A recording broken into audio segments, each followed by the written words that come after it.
বহুবার মানে জাকির হুসেন সিকদার দুইবার মানে এমএলএ হয়েছে ঠিক, কিন্তু এমএলএ শব্দটোহে বুঝি পাইছো, কিন্তু এমএলএ আমাৰ এই ৰাস্তাবোৰ স্বৰ্গনে কৰি আজিলৈকে প্ৰতিবেদনৰ আৰম্ভণিতে চাই লওক এই দৃশ্যসমূহ। দৃশ্য চাই হয়তো আপুনি ভাবিছে এয়া এখন পুখুৰীৰ মাজত হাঁহ চৰাই আছে।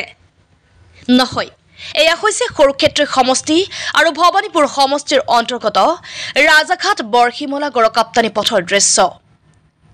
আচলতে পথ নে পথাৰ নে পুখুৰী হয়তো দৃশ্যসমূহ চাই নিশ্চয় বুজিব পাৰিছে। দীৰ্ঘদিন ধৰি এই পথটোৰ পথচাৰীয়ে জলাকলা ভোগ কৰি আহিছে। পকী পথ ভাঙি জৰাজীৰ্ণ হোৱা পথটো সাধাৰণ বৰষুণ পৰিলে হয় একাঠু, কৰবাত এককাল পানী। চলিব নোৱাৰে যান বাহন। 10 কিলোমিটাৰ পথটোৰে যাতায়াতৰ বাবে যাত্ৰীসকলে ভৰিবলগীয়া হয় অধিক ভাড়া। বিদ্যালয় মহাবিদ্যালয়ৰ ছাত্ৰ ছাত্ৰীসকলে এই পথটোৰে বহুতো কষ্ট কৰি চলিবলগীয়া হৈছে। গুৰুত্ব প্ৰদান কৰা নাই ভৱানীপুৰ সমষ্টিৰ বিধায়ক ফণীধৰ তালুকদাৰ, সৰুক্ষেত্ৰী সমষ্টিৰ বিধায়ক জাকিৰ হুছেইন চিকদাৰে। ৰাজ্যৰ বিজেপি শাসিত চৰকাৰখনে সদায় ৰাজ্যৰ উন্নয়নৰ ঢাক ঢোল বজোৱা দেখা যায়। প্ৰকৃততে উন্নয়ন হৈছে ক'ত? বাটপথৰ উন্নয়ন নহলে কেনেকৈ উন্নত হ'ব ৰাজ্য? ৰাজঘাট বৰশিমলা গড়কাপ্তানি পথৰ দুৰৱস্থাই হয়তো ৰাজ্যৰ উন্নয়নৰ ফপুলা স্বৰূপ উদঙাই দিয়া নাই জানো?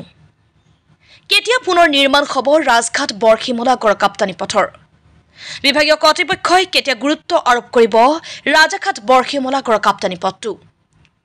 সৰুক্ষেত্ৰী সমষ্টিৰ বিধায়ক জাকিৰ হুছেইন চিকদাৰ আৰু ভৱানীপুৰ সমষ্টিৰ বিধায়ক ফণীধৰ তালুকদাৰৰ চকুত পৰিবনে এই পথটো? সাধাৰণ ৰাইজে কেতিয়া মুক্তি লাভ কৰিব এই পথটোৰ জলাকলাৰ পৰা?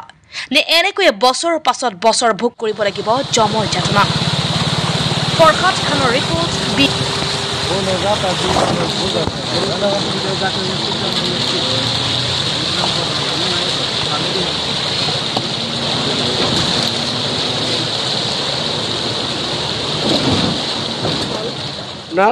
আৰ আমাৰ যেটো ৰাস্তা সমস্যা সমাধান হয়েছে, এই সমস্যা সমাধানটা কেতিয়াও আৰু নহয় এনেকুৱা হেনে লাগিছে। বহুবার মানে জাকির হুসেন সিকদার দুইবার মানে এমএলএ হয়েছে ঠিক, কিন্তু এমএলএ শব্দটোহে বুজি পাইছো, কিন্তু এমএলএ আমাৰ এই ৰাস্তাবোৰ স্বৰ্গনে কৰি আজিলৈকে আহি পোৱা নাই। আৰু আমাৰ ৰাস্তাৰ কাৰণে কোনো এটা কামো কৰা নাই, আৰু এইবিলাক নকৰেও কিজানি এনেকুৱা সম্ভাৱনা। কষ্ট মানে এইটো ভাগাই প্ৰকাশ কৰিব পৰা হোৱা নাই। তো আচলতে স্কুল ছাত্ৰ ছাত্ৰীৰ কাৰণে স্কুলে বন্ধ হৈ যাব নেকি এটা সময়ত, তেনেকুৱা অৱস্থা হৈ যাইছে। চৰকাৰক ধন্যবাদ জনাম। ৰাস্তাৰ কাৰণে যদি স্কুলৰ ল'ৰা ছোৱালীবিলাক যদি স্কুলত যাব নোৱাৰে, চৰকাৰক ধন্যবাদ জনাব লাগিব।